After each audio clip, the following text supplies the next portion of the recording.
Assalamualaikum warahmatullahi wabarakatuh. Selamat datang di pembelajaran Pendidikan Pancasila dan Kewarganegaraan. Pada pertemuan kali ini, kita akan masuk di bab 2, sub 3, yakni membangun kehidupan yang demokratis.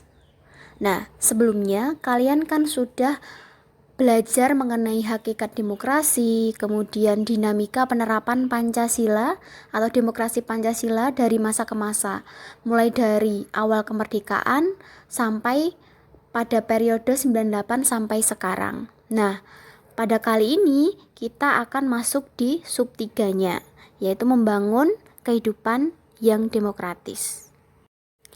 Pada pertemuan kali ini, poin pembahasan kita adalah yang pertama, pentingnya kehidupan yang demokratis. Kemudian kita lanjutkan dengan perilaku-perilaku yang mendukung tegaknya nilai-nilai demokrasi. Pada poin yang pertama, yakni mengenai pentingnya kehidupan yang demokratis. Pada hakikatnya, sebuah negara dapat disebut sebagai negara yang demokratis apabila rakyatnya memiliki persamaan di hadapan hukum, memiliki kesempatan berpartisipasi dalam membuat keputusan, memperoleh pendapatan yang layak, dan mereka memiliki kebebasan yang bertanggung jawab. Mari kita bahas satu persatu. Yang pertama, persamaan kedudukan di muka hukum. Dalam negara demokratis, hukum itu mengatur bagaimana seharusnya penguasa itu bertindak. Bagaimana hak dan kewajiban dari penguasa dan rakyat. Rakyat di sini memiliki kedudukan yang sama di depan hukum. Apa artinya? Artinya, hukum harus dijalankan secara adil dan benar. Hukum tidak boleh pandang bulu. Siapa saja yang bersalah, ia harus dihukum sesuai dengan ketentuan yang berlaku. Nah, untuk menciptakan hal itu harus ditunjang dengan adanya aparat penegak hukum yang tegas dan bijaksana, bebas dari pengaruh pemerintahan yang berkuasa, dan berani menghukum siapa saja yang bersalah.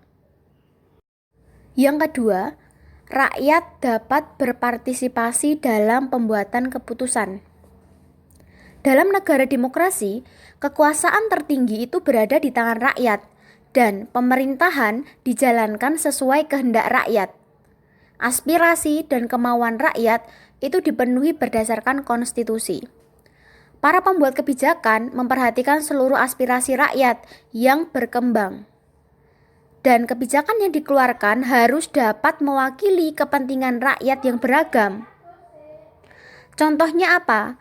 Ketika rakyat berkeinginan kuat untuk menyampaikan pendapat di muka umum, maka pemerintah dan DPR itu menetapkan undang-undang yang mengatur penyampaian pendapat di muka umum. Yang ketiga, adanya distribusi pendapatan yang adil. Dalam negara demokrasi, semua bidangnya itu dijalankan berdasarkan keadilan, termasuk di dalamnya bidang ekonomi. Semua warga negara itu berhak mendapatkan pendapatan yang layak.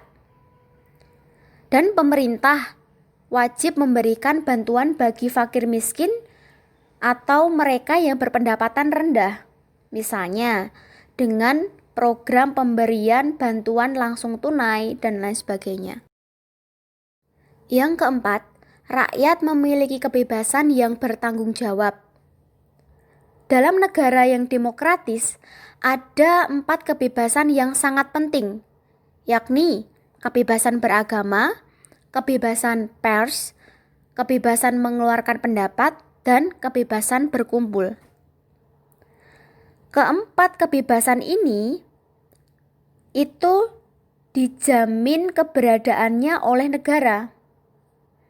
Namun pelaksanaannya harus tetap bertanggung jawab sesuai dengan aturan dan norma-norma yang ada.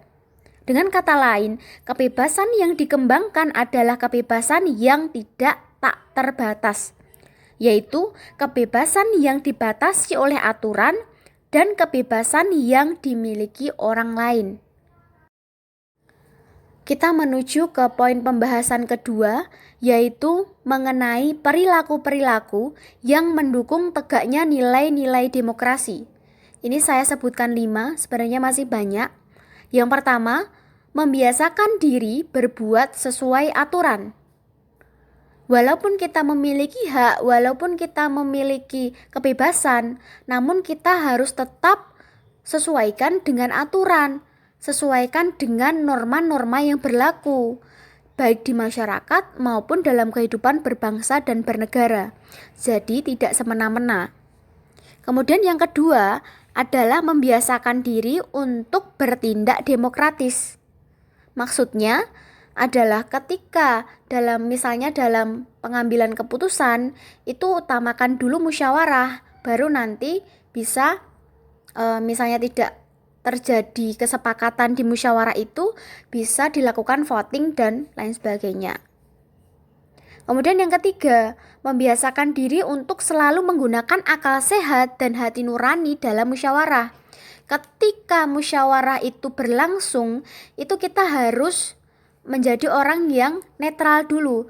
Tidak boleh kita mengutamakan ego kita, membawa masalah di rumah, membawa masalah yang sebenarnya tidak dibutuhkan dalam musyawarah itu, ke dalam forum itu tidak boleh. Kita harus berpikir sehat, menggunakan akal sehat dan hati nurani.